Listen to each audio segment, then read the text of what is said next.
I've got three things for you tonight.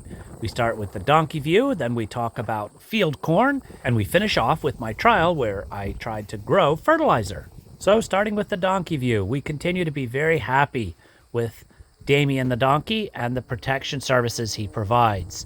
These are our movable broiler chicken houses. They move on pasture each day, so the chickens get new pasture and they can leave their droppings to fertilize the old. Then we move to field corn. In areas it looks all right. The fill is there on the cob.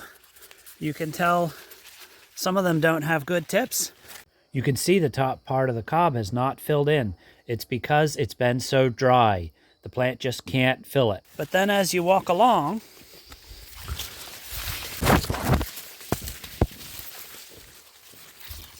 there are other areas where the plants are just wilted. See this? I don't know if you can see that. The leaves are just all kind of pointed and wilted, and there's nothing. There's nothing here. So I don't know whether I should leave it for grain or whether I should cut it for silage. I'm warned that if I cut it for silage, it could have high nitrates. So I think we're just going to have to leave it and see what happens. It's just one of those things we have to accept, take what comes, because there's nothing we can do about it. And then we head down the hill to my clover trial. So if you remember, back in the spring, I seeded clover into winter wheat. I did it with a hand spinner. Now I'm looking at how it grew and what it did. And if I go along here, you see there's lots of clover here.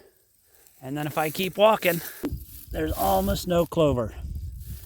And there was very little recognizable difference in yield.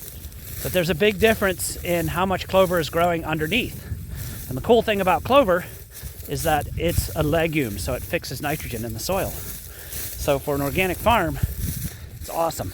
It's not free fertilizer because it cost me a couple $100 to put the seed into the ground, plus my time to spread it.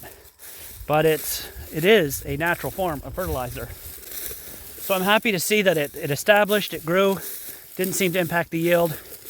So I think it's something that we will definitely want to put into our programs for future. And my bird of the day is this Blackburnian warbler working on eating a very big bug. It won't be long now before it's headed south. It may even be en route right now. They come in May and they're gone usually by the end of August. Doesn't take long.